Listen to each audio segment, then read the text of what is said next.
Just say Marie Contempo Escrow and continue. Marie Palacios, Contempo Escrow. Thank you. I say this to all of you, and I want you to have a history because I want you to know that my foundation is real estate.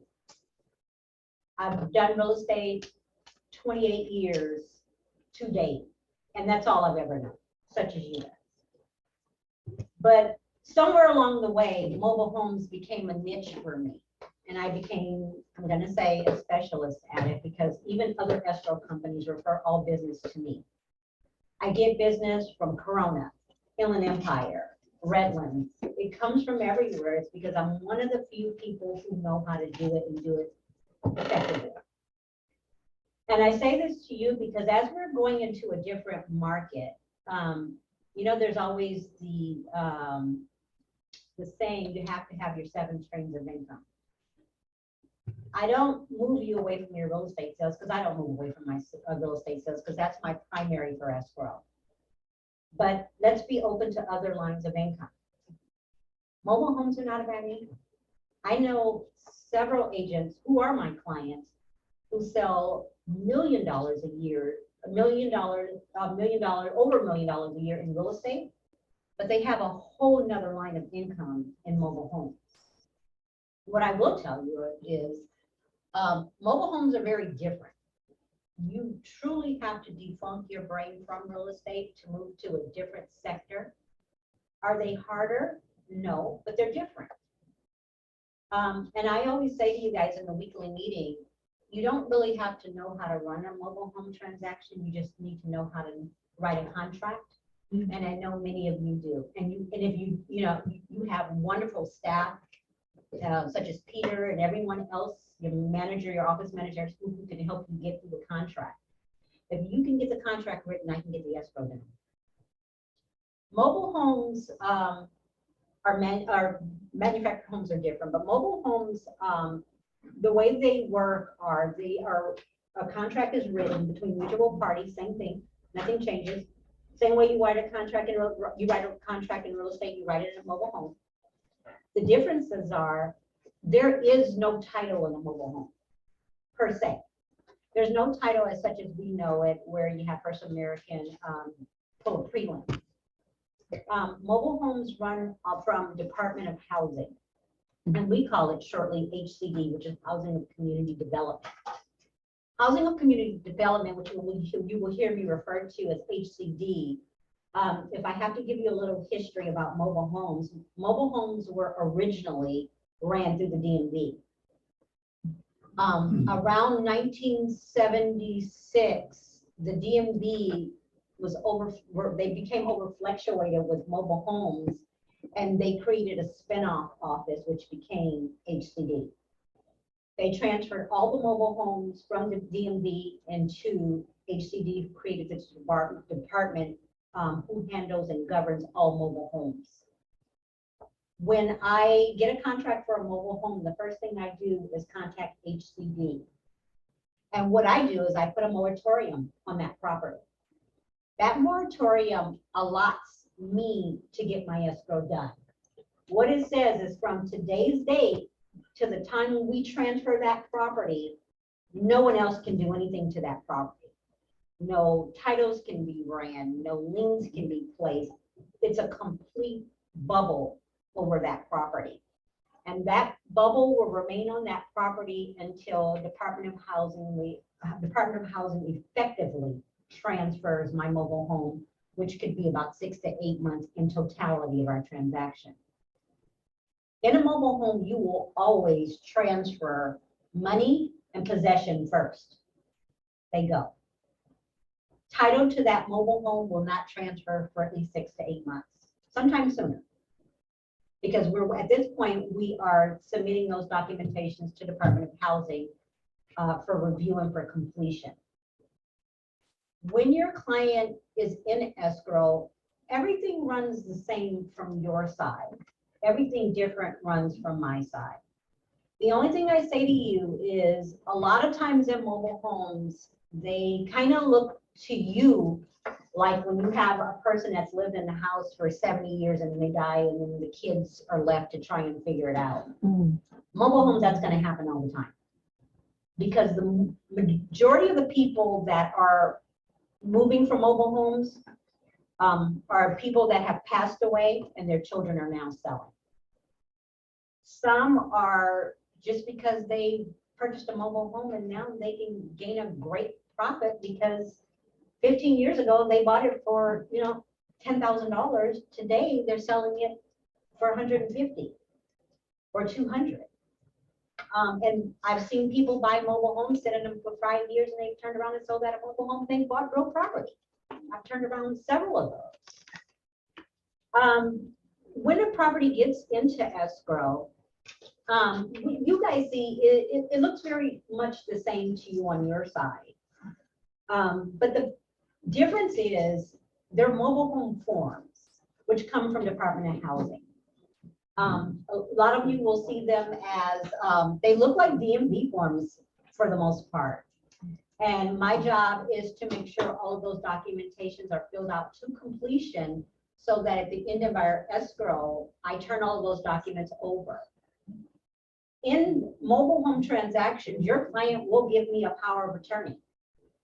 And what that power of attorney, and I want you to be aware of the power of attorney because I think out of all the documents in our stack of papers that your client fill out, that power of attorney is good for you to know, because what that means is your client will come to you and say, hey, Frank, do you know Marie's trying to take a power of attorney? I don't want to sign it. I don't want to do this.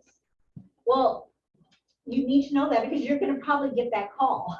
Sure. Frank? Are you referring to a listing client or a buyer client? A listing client, your seller. Actually, I'm going to retract that. Your buyer and your seller.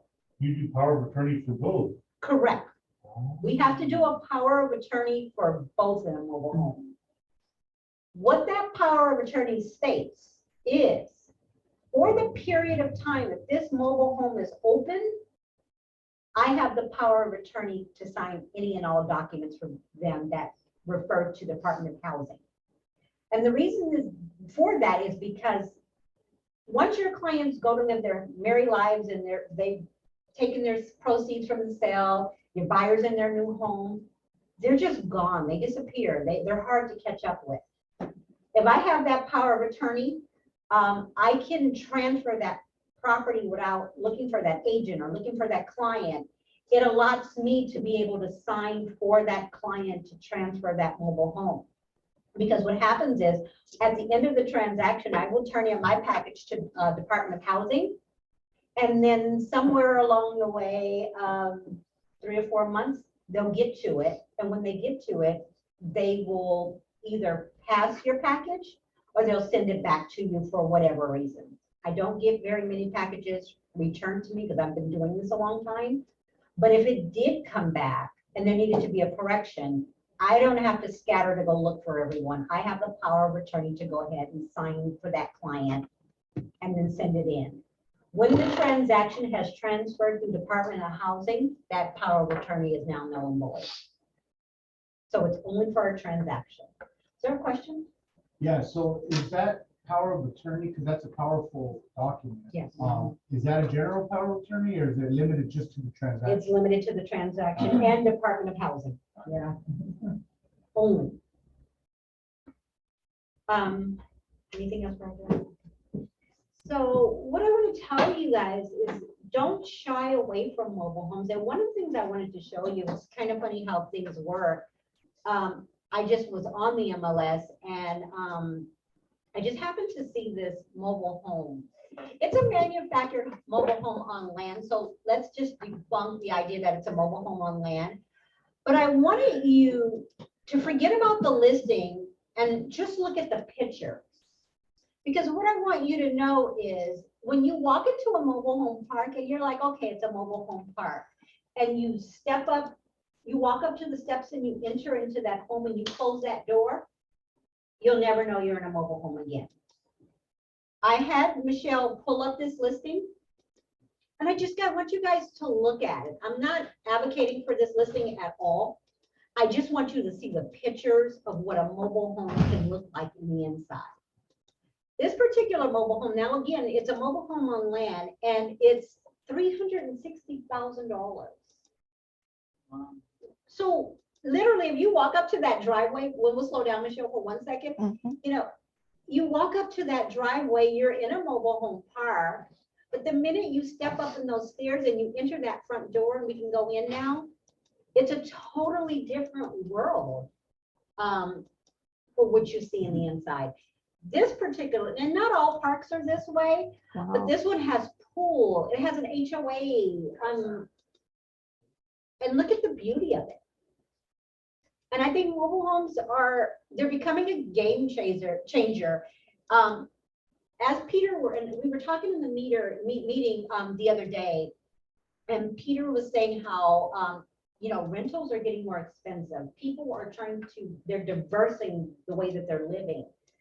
And as you see rents go up, rents are literally probably now for a 2-bedroom, 2-bath, $2,500 a month. I had my other escrow officer, Amy, she was saying in her area of Azusa, they built a new apartment complex and the rents are $6,000 a month for a 3-bedroom, 2-bath. Why would you rent? So I think people will attach on to mobile homes when you have this type of living and you own it. This particular park, we were kind of talking about it this morning, Michelle. It's a 55 and older. And again, I didn't bring this listing in here to sell you guys on the listing at all. I just wanted you to see it, but also know that it's a 55 and over park. So it's a little bit probably more, because of the amenities, it drives that price up. But mobile homes, I used to see mobile homes for 15,000, 17,000. But mobile homes are now fetching the 180, 200, just depending on the area. Silmar, I just closed one for 400,000. So it will be where we travel for a while because they're going to become the next attachment of what people can afford to buy to have a little piece of ownership. Was there a question? Actually, I have 3 questions. Sure. Okay, the first one is, how hard is it for, I never saw a mobile home. Mhm. That's one I'm familiar with. But how hard is it for people to lease the land? Do they get a mobile home? That's the first question. Second question, when they buy a mobile home, do they have any tax write-offs like they do when they have a mortgage? When people pay, when they make a mortgage payment and when they file the taxes, they have a tax write-off on all the interest they pay on the mortgage. Do they have that too? Or, and also, how hard is it to qualify to buy a mobile home? Is the process the same or a bit more strict? To qualify for one of those loans? Sorry, I have so many. No, that's questions. okay. I want you to ask them because your question will relate to everyone here to answer them. In regards to the mobile home process, when you obtain a mobile home, and Frank, I'm going to use you an example because you have a listing. Should your client come to you and say, hey, I have a buyer and I want you to represent the buyer and you get both sides. The first thing you want to do with your client. Can you repeat that? We didn't hear the question in Arcadia. Well, can you just reiterate the question? It was kind of long. The question is it hard to get approved for the mobile home park approval? The rental, that's the rental. The rent, that's the monthly rental. With the mobile home, so I'm gonna go into the detail of that. When you get a client, if you're representing the buyer, the first thing you wanna do is take your client to that park. And you wanna get an application in. Because you will spin your wheels if you sit in escrow and your client is not qualified for that park. Mobile homes are, I think if I have to go out on a limb, I'm gonna say the novelty of mobile homes and the quick growth of them has probably mobile home parks a little scattered because they're just moving so quickly now. So your park can be good or bad. It's a little different from real estate because you don't have this challenge. You have some parks that are all over it and you have some parks that care less. So the first thing you want to do is conquer your park. Get your client's application in, get their income in, get all of the things that they need so that park can, I think the rule is the park has 7 to 12 days by law to get that application approved. Now, in reference to, it all depends on like, it's kind of like a regular application for a home or anything else. Income, how many years on your job? I think it's the same cross qualification And where do you get the application? from the mobile home park. Every park has a mobile home office. That mobile home office is kind of similar. I like to relate real estate so that you guys kind of have an idea. It's like an HOA, like the condo management. That's what they do. They run this park. They handle rents, they handle utilities, they handle concerns for the clients.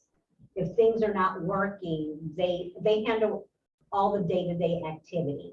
And they also approve all the clients for residency. Every single park, most parks, every individual that lives in that mobile home must be qualified. So they have 10 days to let you know. I think by law it's 7 to 12 days. They can't hear the questions, so you're gonna need to either speak them loud or I'll repeat, repeat because these people are, they can't The hear. question is, does every park have 7 to 12 days to approve the application? The answer is yes. They have 7 to 12 days by law. Should it linger on that, longer than that, a lot of times it's because the client is not providing that mobile home park with what they need. And that's delaying the process, which means we need to start getting on our clients saying, hey, did you get your park done? Did you get them everything they need? And you as the agent should probably stay on top of the park, get a rapport with that park so that, you know, they'll give you the information you need. We had one, and I don't remember the property, I'm sorry. Yeah, I can't remember either, but we had one where 2 buyers applied and only 1 buyer got accepted. Mhm. And thank God one got accepted or else it would have fell through. Right. Yeah. And so I don't know if you can hear we had a client, escrow here at Coldwell Banker. We had 2 applicants apply, only 1 was approved. Had that one client had not been approved, we would have lost our transaction. So it's just staying in front of it. You never want to allow your buyer to kind of take control. You always want to stand behind it, because at the end of the day, your paycheck relies on that whole situation being approved. So you want to stay on your client, you want to stay in front of the park, and making sure your client is doing everything they need to do. The next question was, is it difficult to get financing for a mobile Yes, home? because who sells the mobile homes? The people that own the park?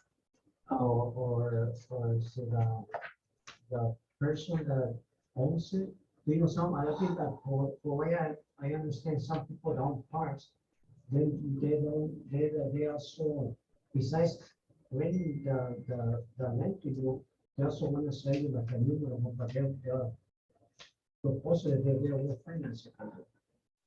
So That's what I'm They saying. can't hear Do now. you- I have to repeat. You give finance to the people from the park, or can you get a regular loan from a loan officer?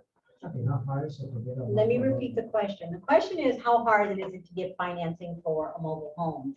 And then the second part of it is, how do you get it? Do you get it from the seller directly? Do you get it from the mobile home park? How do you obtain financing? Correct? Yes. The answer to the question is, it's kind of changing now. Initially, on the front end of my years of doing mobile homes, they were all bought cash. You rarely ever saw financing in a mobile home. It's rarity. But that's when mobile homes were reaching the 100,000 mark. But now that we're going over that, we're starting to see more financing. In reference to a mobile home park doing financing, they don't. A mobile home park management is strictly for the management of that park. When you obtain a new mobile home, and that's a whole nother class, it's called a dealership mobile home. Mhm. And that dealership is a dealership that manufactures mobile homes. That's what they do. They sell brand new mobile homes. Most of the time you will apply, a buyer will apply for that park and get their approval. Sometimes that mobile home won't even be delivered for 6 months to a year. And right now with backlog, that's kind of where it's at. And then that mobile home is placed on that property when it's available, and then the financing starts. I'm starting to see more mobile home lenders out there. Santiago Financial is a huge mobile home lender. And I've seen that they are the broker and they will broker it to other lending facilities such as Navy Federal, which I was very surprised, is one of the people they broker to, US Bank. And then recently, who has come, not even from Santiago, but they've kind of ran their own race with this, is Triad Financial. Triad Financial is a vehicle company. They finance cars, but they now do mobile homes. So your client has options to go. Now, what I will tell you is have your big girl and boy pants on in a mobile home, especially if it's being financed. The time difference between real estate and mobile homes when it's being financed are way different. You have no control. That control falls strictly in the hands of that lender. All we can do is, the outside people as agents, you make sure your client is approved through that park. Marie will make sure that all your seller and buyer documents are complete. All conditions to that lender are complete. But the wait time is way different. There is no 30-day escrow in a mobile home if it's being financed. It more or less is like 45 days, could be up to 60, just depending on that lender. In real estate, we order an appraisal within the first 7 days of the offer. In mobile homes, they don't even order an appraisal until maybe 25 days into the escrow. So your process of waiting for the appraisal comes 25 days or 20 days after you have opened escrow, and then the appraiser has to go out, and then it has to come back. Then they have to, certify the value, and then that lender starts to process that transaction. So you kind of lose time on the front end with mobile home lenders. I don't work for the lender, so I don't get to see what the front half of that looks like. But I kind of know the downhill after about 20 days is when they really start to push. I as escrow really have to stay on lenders and say, hey, don't forget about this client. But again, I think it's the influx of mobile homes. These people are probably, they're swamped. It's just kind of like when the DMV had them, they had to move over from them because it was just too much. And I work a lot with HCD. And even me personally, I probably close 10 mobile homes a month, every month. And I'm one office. So can you imagine how many applications they're getting across California? Because it's where people are moving. There is the process for someone who's interested in buying a motorhome. Should they apply first to see if they can get the lease on it before they even make an offer on the motorhome? You have to make your offer and have a written mutual contract signed by all parties first. First, so you have to make sure you're qualified to lease the land first. That is correct. Before you can make an offer. Okay. So the question is, yeah, I'll repeat. The question is, should you apply for the mobile home park first before you make an offer? The answer is no. You should apply. You have to wait until you have a completely executed contract between mutual parties, and that contract has to be brought to that mobile home park to show them that you now have an offer and you would like to get approved for that park. And at that point, they will ask you regarding your financials and all the information that they require, and they will go through their approval process. And again, it should take about 12 days to get that approval. Okay. Yes. So let's say I have somebody who wants to buy a motorhome. So the first thing I should do is take him to the office to get an application and apply to see if he's not able to qualify to lease the land. Well, And then if they okay it, then he can start the process of purchasing the motorhome. Again, a park, so the question is, we're back to the kind of, I'm going to repeat the same answer. You have to have a written contract. A mobile home park is not going to take an application if there's no contract in place because they're spinning their wheels. So you're kind of saying, maybe I'll buy this mobile home. So I'm going to go ahead and put in an application and see if I qualify. They want a mutually agreed contract before they will allow that application to be completed.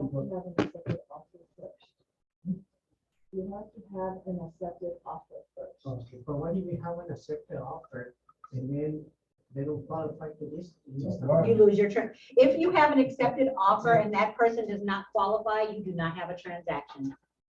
It doesn't trans. So that could happen. Absolutely it can happen. Okay. So you just have to make sure you're qualifying it. And a lot of times the parks are flexible. I just closed an escrow where the client was like 76 years old on a fixed income. She made a great income, but just not enough income. And her son had to go on and co-sign for her. Does it happen? The parks will allow it. If there's additional qualifications that can be made to allow for that individual to have that property, the parks will allow it. They're open. Michelle, did you have a question? No, I just want to be mindful of time so we can get through all the information that you want to give us, and then maybe we can swing back to some questions because, you know, we're so excited to have you. We just want to make sure you can convey everything you wanted to tell us today. Sure. So with all of the information I've provided to you today, I just want you guys to know, don't shy away from mobile homes. They're a whole new world of business. There's parks everywhere, and it's pretty much the same things you're doing on the front end. I'll never forget, we had a meeting here at Coldwell Banker, and I was in a cold call meeting. And, you know, one of the things, I think it was Caesar, and he was saying, one of the things that are staple for those of us that have been in an industry for a very long time, even though you may not like it, they are still at the top of the list. And that is cold calling and door knocking. They still work. And it doesn't change from real estate to mobile homes. You can go door knocking in mobile homes. You can cold call mobile homes. A lot of the times, most mobile homes are owned by the elderly, and the elderly pass on. And those homes, 50% of the kids don't want them. Because if that parent is elderly, that person is probably already established, already owning their own real estate. They don't want it, so they go on the market. And one of the things I've found with the agents that I know that do mobile homes, once you sell one listing in that park, you open yourself up to the whole park, which could be 100+ homes. And even if you get 10 out of 100, you've scored. Commission on mobile homes. In real estate, you have kind of a set commission. You know, it's 5%, it's 6%. Some agents, you know, before I would see agents do a flat fee. I'm not seeing that anymore. Agents are charging their 2.5% in mobile homes now, which I'm starting to see that change more now. So if it's a 5% commission, 2.5%, 360,000, guess what? You have a real estate transaction commission. Yahoo for you guys.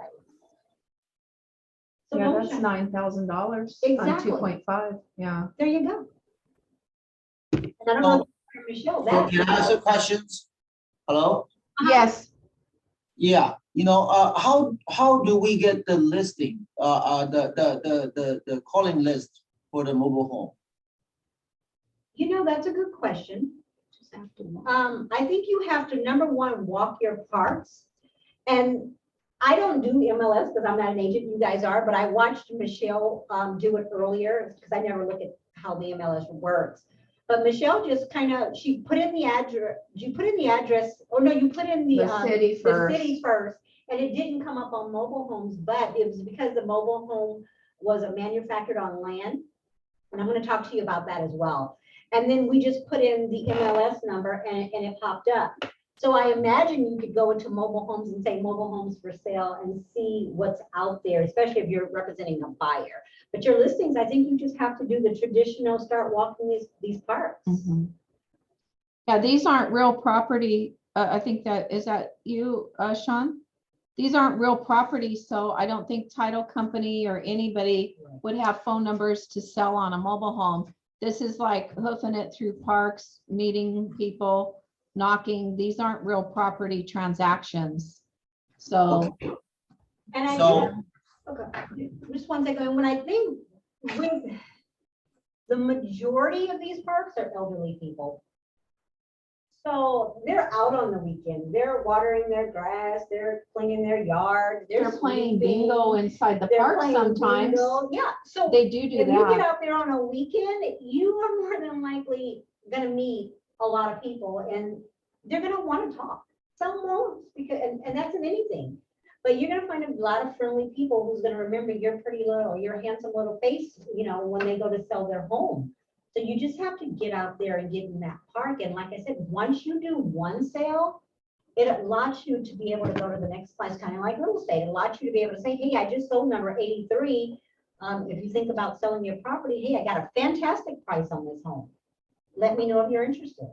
And you do that to every client that you come along with. You put yourself in a very good position to have a good run in that park. Frank, you had a current mobile home that was sold, but the park was managing the wholesale and it was like a referral for him. Can you call the name of the management part that you do? It was Lake Park La Habra. So that was different to me. They wanted control of Even the everything. escrow? You really didn't Did deal you with have the an escrow escrow? either. Even the escrow, they chose their own escrow. In fact, they didn't even accept the RPA. They wanted to use their own purchase agreement. Very interesting. So it's clear that they have a work relationship with an escrow company, if they probably don't own Yes. it to some degree. You probably won't see that very often. To me, that's so much control, because the park really has, they're like the embassy of your transaction. That park can make or break your deal instantly. So Frank was saying that he had a mobile home in which the mobile home park wanted to umbrella the whole transaction, including the escrow. They have their own escrow company. But I explained to him, that's not something you see very often. But as I was saying, a mobile home park can literally make or break your transaction. It can make your life very easy or very difficult. It just depends on True. who they are, one by one. So, what else have I got for you guys? As traditional, you rarely ever see a homeowner, when you're writing your contract, rarely ever will you see a mobile home that will require termite. You normally won't get too much termite request. Most mobile homes, if we could go back to the foundation of that property, this one is on land, so I'll go into that next about land mobile homes. So the wooding and all things of this nature, the patio, I don't know, this patio on the adjacent wall, I don't know that there could be a whole lot of termite, but you're not going to get a lot of termite in that property because it's from a raised ground. So this one is a foundation, mobile home on a foundation. So the difference is, one second, I'm going to go back to termite and I'll come back to this. So you're not going to get any termites on this property because the foundation is brick. It's going to be very hard for them to rise up. So more than likely, you will not see any termite work in a mobile home. Should your buyer insist on a termite work, then you tell your client, my seller will not do any termite, but if you want to get a report, sure, go ahead and do it. You can pay for it. Because you won't see any termite work rarely in a mobile home park. As with any transaction, always encourage your client to get your buyer a home warranty. It's just like anything else. Those properties break down in the inside, air conditioning, roof, all of those things can get defective. So you still want to move forward with home warranties in your transaction. You still need an NHD. You have to disclose to your client all of the things that are involved in the NHD process. Nothing changes. Any property that's sold in the state of California requires an NHD. So you still must have it. Now, in conjunction with everything I've told you, I'm going to give you a little twist. And I'm not going to get a whole lot into this because it's going to get very confusing to some. This particular mobile home is what we call a mobile home on land. They can be two separate transactions. This particular mobile home is a manufactured home that is being sold because it is now braced to the foundation. Braced to the foundation shows you here, this property is now anchored to the ground. So you really can't move it. Mobile homes are considered real property because you can attach them on the back of a hitch and drive them away. They're mobile. In this case, this has been attached to the foundation, so you cannot. More than likely, somewhere along the way, this property was converted from mobile home to manufactured home on a foundation.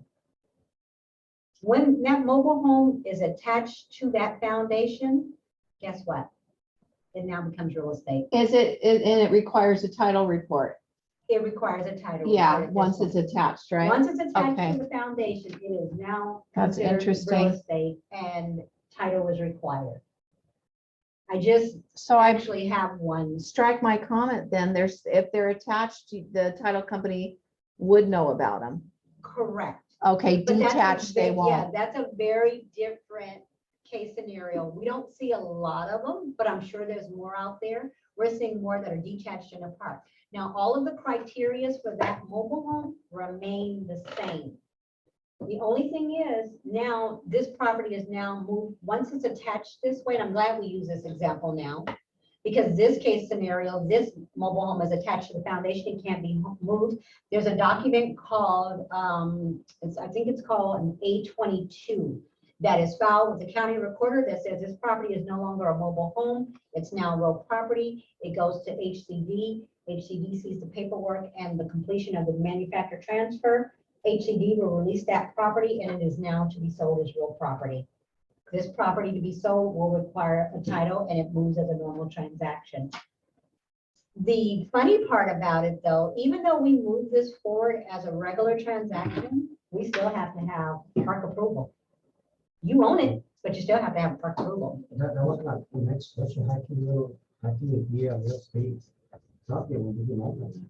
You don't own the land, but it becomes real property. You still don't own the land, but it still becomes a real estate transaction. It has to be sold additionally. Gustavo has a question. Gustavo?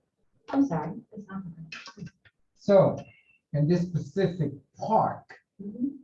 all those properties are attached, I can't, or maybe not. yeah, that is correct. So what happened with the title? How the title gonna go? Are we gonna go into this? This one it is, this one is not, so we're gonna be, insurance title only to those that are attached. Are they gonna be able to do that, a title company? Yes, so we're gonna have a little conversation about a manufactured home that's attached. So we'll kind of get into that world. So this property becomes real property. It's now a sale. You still need park approval at that point, but it becomes a traditional sale. But the client does not own that land. But this property has an APN number now, and that property pays property taxes, which brings me back to property taxes versus sales taxes. In any mobile home, your client will have one of two. They will have sales tax or they will have property tax. How that is determined is by, how that is determined is by a decal number. Every mobile home has what we call a decal number, a serial number, insignia number. It's identifying ID. Most times, everyone will have a registration, your seller will have a registration and title. In many times where the seller has passed away and the heirs are taking over and they have no clue what any of that is, you can go to the back of the mobile home, just like you do on your vehicle. There's gonna be a plate on the back of that mobile home. And there will be some either an insignia number, a serial number, a decal number. And that is the identity number on that mobile home, which will allow me to look up that mobile home. Now, if a property was transferred prior to or purchased prior to 1977, most of those homes prior to 1977, and there's a lot of them, are on sales tax. And what that means is the seller will pay a registration one time a year to that mobile home. And when they sell that mobile home, your buyer assumes what we call use tax. Use tax is a figure that is derived from Department of Housing. Anytime I have a mobile home that has a decal number, and this gets really confusing, like I said, you kind of have to define real estate. Mobile homes have a decal. And when the way HCD derives their mobile home decal numbers is anything that was prior to 1977 has a decal number such as A or B or C or K or L. No, not L. A, B, C, D. They have your normal alphabet letters. And that tells me immediately when I see it, that property is on sales tax. It has not been transferred to property tax. When I go into an escrow with a property that has used sales tax, what happens is at the beginning of my escrow, I have to send Department of Housing a request for value. Now, the funny part about mobile homes, and I can't tell you because I don't work for HCD, but I think I kind of have an understanding. This home might be selling for $360,000, but when Department of Housing does their value, it might come back at $11,000. But it's like blue book value is what you see. And that's kind of how I think they do it, is they have like their blue book value. It's no hinder to your client if they're purchasing $360,000, it just creates the number that I need for use tax. Once I get my value, I put the request in, they're gonna give me back a value. So let's say I get a value back for $11,250. Okay. How I create my use tax value is I go to the city of Corona and I type on the internet, give me the sales tax for the city of Corona. The sales tax in Corona is probably 10.25. I'm going to take that 11,750 and I'm going to times it by that 10.25, and whatever that number comes back at, if it's $1,100, that's my buyer's use tax. They pay that at closing because they waited to understand the use taxes. The buyer makes use of the tax. That's the term. The buyer makes use of the tax, and that's why it's called use tax. And it's almost like when you go to the grocery store and you have taxes on your food, cars, you have taxes on your vehicle. It's the same concept here. It's the use tax. It's a one-time fee, but then the client will pay a registration each and every year on that mobile home eternally, unless they refinance it or sell it. Anything sold after 1978, the county they want money. So they're rolling these properties automatically into property tax. So many properties are already on property tax because the clients have either refinanced that property or now they've sold it, and the minute they sell it, they automatically convert to property taxes. Property taxes run very much the same way real estate does. The only difference is in property tax, as in title, we pull a preliminary title report. Title tells me that they've paid their first and second half taxes. Second half taxes are open. In a mobile home, we have to obtain what we call a tax clearance. In that tax clearance, I physically have to send a document to Los Angeles County or Riverside County and say, hey, this mobile home is for sale. I need to know what the taxes are. Mobile home taxes run very differently. Their periods are the same as ours. First payment is due in November. The second is December, November, December. The payments run the same, but their time periods run differently. LA County for real property reassesses all of their properties at the end of June, early July. And that's why we get our taxes somewhere around August, September. Then the first half is due November, and then the second half December for April. Mobile home for taxes state that whoever owns that property in January owns the taxes for the year. They own the taxes for the year. So once we get that conditional, once they give it back to us, now when you have to obtain a tax cert, very different. There's probably like a 21-day turnaround process. Again, we're dealing with LA County. So when I put that request in, please don't expect to close your escrow before 21 days because it takes roughly that long to get it, and you can't close without it. If that tax bill comes back and says, The total taxes are $1,600 for all of 22, 23. Escrow will prorate. We'll prorate the buyer's portion of those taxes, but the seller is ultimately responsible for the taxes, and we'll prorate the buyer's side of it. If you have, because I sold a mobile home where the seller financed, because it couldn't qualify for any loans. And I vaguely remember that the escrow put all that financing detail together. Is that still true? Well, it was like a seller carryback. Yeah, We will, we could. I think you're gonna start seeing more of that too as Yeah. prices go up. But it's no different than real estate. It's just a seller carryback.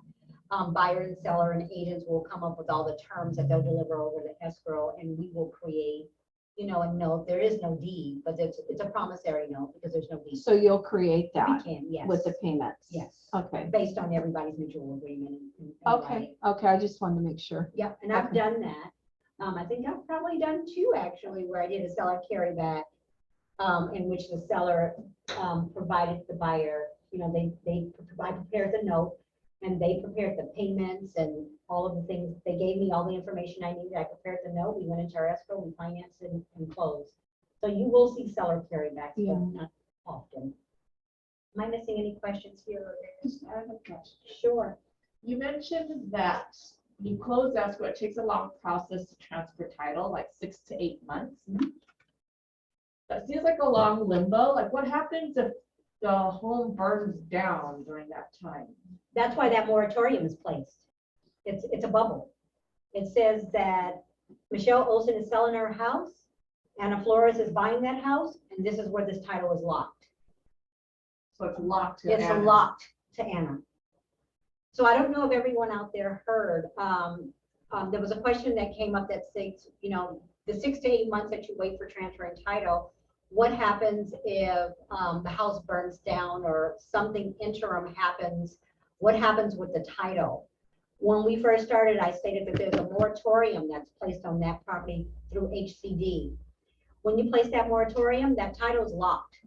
So if Michelle Olson is my seller and Anna Flores is my buyer, that title is locked. No one can do anything. No one can go in and ask questions. It's kind of locked to Marie for Temple Escrow. No one else can do anything in that property except for me in handling that transfer. But that buyer still is the owner of record. Even if you have a burned down house. Well, that's why you have insurance. Yeah, Now, what I have seen in the background, there are clients who want to go in and do major repairs to mobile homes. I know that Department of Housing won't let you do a lot of the major repairs until your title has transferred. So if you have a client that's going to go in and, I'm going to tear down this wall and this wall, not going to happen until you get your complete transfer. So you're going to anticipate having to wait that time frame for that mobile home to transfer before you can make major repairs. And also I have seen where the buyers will buy a property and 6 months later, they don't want to live in it anymore. mhm. They either see that it has grown substantially in value. Michelle, please tell me when, because I can go on. You tell me when to stop. No, well, 10 minutes. Okay. Mobile home will go up substantially in value and or the good old divorce, or I just don't like this park anymore. I'm gonna sell it. Well, if that property hasn't transferred, you're not gonna sell it. You can't. You have to completely wait until that transfer and that moratorium is off that property and closed before you can relist it. Before listing. Yes, Okay. before you can relist it, it has to be closed. Have any other questions out there? Is the power of attorney for both sides mandatory or is that an option? Because you can find the buyer, you just knock on the home door. So you said the seller and you can't find them, but is that mandatory? Or is that an option? The question is a power of attorney optional or is it mandatory?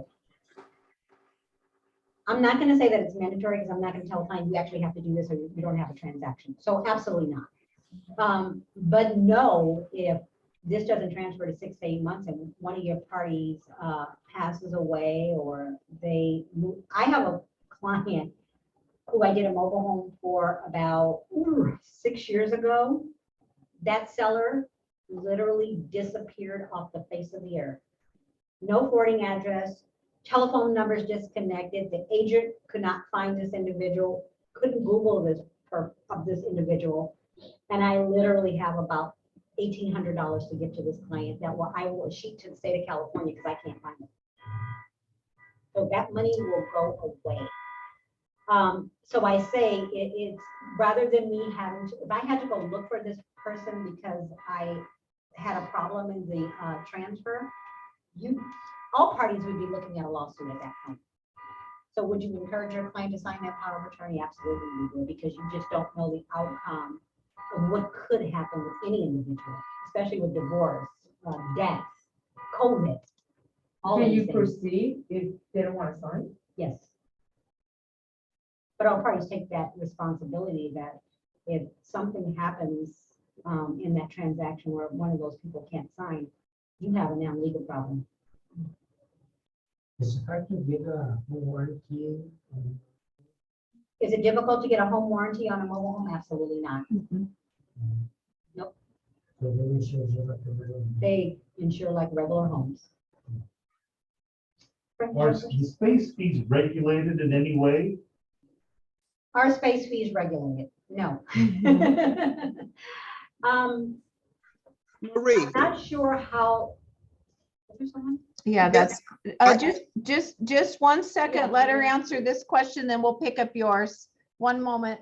I'll grab you in just a second. Go ahead, Marie. I'm gonna say the answer to is our space fees regulated? I'm gonna say the answer is no. Emilio Campos had an escrow, and I hope he's out there, and I hope he's okay with me using his transaction. But we had a transaction where we were completely ready to close. And we didn't, our mobile home park kept not giving us our approval, not giving us our approval. And we were like a week away from closing, and then when the client went to the park, the fees had doubled Oh, from what they were originally. So it started off that the park rent was $700, and for some reason, I think it went to like $1,800. And the park would give no reason, no justification. It went from roughly, and he's out there, I hope he can correct me on the numbers, but if not, it was roughly 700 or 800, and it jumped to like 1,800. And we lost our transaction at the home run of being finished. Oh. So like I said, a mobile home park can really be your best friend or your worst enemy. Okay, Don't they have a contract for that, land lease? If Like, they've never signed the lease, then no, because it's still pending. okay, we have a couple of questions. Was that you, Catherine? And then Yes, it was. Patricia? It Okay, was and then me. next Patricia. Okay. Catherine, I know Catherine well. Okay, Marie, you said something about 1978 mobile home tax clearance. What, you said something else after that, and then it kind of faded out. I couldn't hear you. So what I said is any property that is older than like the transfer from 1977 under. So anything from 1968, anything under 1977 is still under sales tax. And that's the use tax, where the buyer pays a registration for use tax, which is pretty much like your city tax. And they pay that at closing, almost like your taxes on groceries, your taxes on a vehicle. So it's a use tax. Anything after 1977, they're converting to count for Los Angeles property taxes. Oh, property taxes. Okay. Property taxes. Okay, I didn't hear that. Okay, thank you. You're very welcome. Patricia, go ahead with Thank you. your question. Thank you. Yeah, yes, good morning. Wait, we can't. Patricia, you're cutting up. Restate it. We couldn't hear you. Oh, can you hear me now? Yes. Okay. Yeah, my question is, No, Patricia, it's every time you say my question is, you break out. Can you put it in the chat box and I'll open it up? Okay, I'll do that. Thanks. Okay. Okay, bye. Thank you. You know, I know we're getting close to the end, but I just want to encourage you guys I want to do all of your real estate transactions here. I want to see you win. I always say, I always want to be here to help you grow your business. I've been in this industry 28 years, and the one thing I can tell you is I'm passionate about real estate. I love escrow, even though it drives me absolutely bunker. I'm passionate about it because I just love the whole rhythm of it. But for you, don't limit yourself to just real estate, because I think we're going into, I mean, I've kind of been here when this market's gone up, down, and I've survived it all. I do see, Peter was saying in a meeting, I do see it, we're traveling towards mobile, as long as this real estate is in a changing system. We're now moving from a seller's market to a buyer's market. I saw my first closing cost credit yesterday in a file. I haven't seen closing cost credits in a very long time. But you're starting to see shifts. If you look on the MLS, you're starting to see properties are decreasing on their sales prices. We just answered that, but I'll answer it again. So you're starting to see the market doing something very different. I don't want you guys to leave money on the table. Don't be afraid of the mobile homes. Are they different? Yes. Is it something you've ever probably really done before? No, it's going to be different. But I always say, if you Patricia? write a contract, I can get you through your transaction. Hi, I see you. Is that your So question? Don't turn your clients Okay. away. If you hear about a mobile home, go towards it, because you always have me to take you through the transaction. Okay, So we have a question. she's gonna answer you right now. Okay, thank you. Okay, she's talking. Yeah. Okay, thank you. Bye-bye. Patricia, we kind of went over this question of, on the park, is there a maximum amount that the park can increase the monthly lease? I don't know, because I'm not on that side of it. I imagine if you're locked into a year lease, I don't really see the leases. I get a mobile home demand. When we open escrow, the first thing an escrow company does is probably a week into our transaction, we submit a demand. And what that demand will tell me is what the seller pays, what the new buyer will pay. Are there any utilities that need to be paid for buyer and seller at closing? And has this buyer been approved? Once that's completed, I don't so much see the lease, but I know what the amounts are. I imagine as to any other lease, there's a time period on that lease, whether it's a year, whether it's 5 years. And I imagine once that lease is up, the mobile home park could go up. Is there a cap? I guess like it's anywhere else, Los Angeles County, there's no cap on. Well, it's, isn't it up to maximum of 10%? Okay, and then in some portions of an empire, there's no cap on that. Yeah. So I guess it would just depend on that particular city and what is allotted for rental increase, because I'm imagining it's held the same as rental.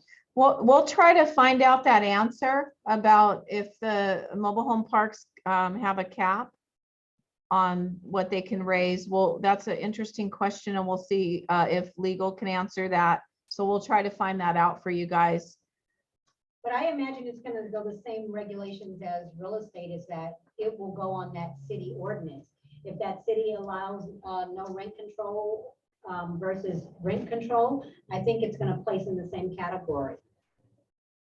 That was my question too, because as far as there's a land lease contract, so when they went into transaction, they didn't find out the land lease, maybe it's for 25 years or there's 10 years left on at this amount. Don't have something like that. It's a 10-year lease or. Because I don't see the background of like what the management company Yeah. does, I don't really know. And I would hate to give that advice when I don't know, because the mobile home parks kind of have their own qualification. I'm not, again, I don't know if those leases are for 1 year, 5 years, 10 years. So I don't really know what they look like. I probably should ask a client to give me a copy of a lease and we could look at it, relook at it. When you spoke about Emilio's transaction. I think they probably gave him his, because he never got his approval. It was pending, and I think maybe they gave him a quote, but when he went to sign his lease, it was something different. And it was almost being almost grandfathered in before, and now because there was a new person coming in, that totally voided the the prior. whole contract of the seller, something like Is that. it going at market, like rent? If you- Yeah. Because I think it moved it like, well, you know what I do see, and that's a yes and no answer, because Anna was saying, and I don't remember, guys, please forgive me if I don't remember transactions because I do so many, but Anna kind of reminded me, and I remember now, it was along the way of Emilio's client, the seller was already grandfathered into that price, so when the new buyer came in, the price difference changed, so the seller was paying roughly $700-800, and when the new buyer came in, it was almost like $1,800. So they played catch up on them. That's exactly Yeah. what they did. So I think, Yep. So guys, I'm gonna go ahead, oh, one more question, and I think we're gonna have to wrap up now. I have a client right now that wants to buy a mobile home cash, but has to be like under $100,000. So then, since it's gonna be cash, I'll have to make sure that he applies for the lease first before he even makes an offer. You still have to have a contract in place. You're not Like gonna a even take- contract, accept that, then you go to the Correct. park and say, this guy wants to apply, and they say, okay, I need this, blah, blah, blah, and then until you get. It's a contingency, like a normal contingency. So, So you don't have to be so afraid, I think. I think you're being spot on. You're considering your client, but embedded in that contract is a contingency for that. So you'll be okay. Yeah, but can you imagine if he buys it, and they say, well, you cannot lease the land. then Well, lease if the client is denied an application, the transaction is Yeah. canceled. Yeah, It's it's automatically canceled. You have a canceled. contingency. the- Denial from the park can void your contract. Uh-huh. So even though it's cash, you have to go to the park. Yes, Yeah, the Yes. park has to The accept person you. is- The first it's the one person. is gonna be approved by the park. So, Doesn't Okay. matter how you pay it. We're gonna go ahead and wrap up now. I hope I've answered a lot of your questions. You guys can all reach out to me individually, if you like. Another thing is, just for a soft shoe, I know you can go to the MLS, but the wonderful thing is I've been in business so long that I now work with dealers that do mobile homes. So a lot of times, if you have a client that says, hey, Marie, I'm looking for a mobile home, I can call him and say, hey, do you have any mobile? I've been getting so many requests for mobile homes that I'm actually able to refer him, and he has mobile homes that he just buys. So I have a good plug of an individual, and he's an amazing guy.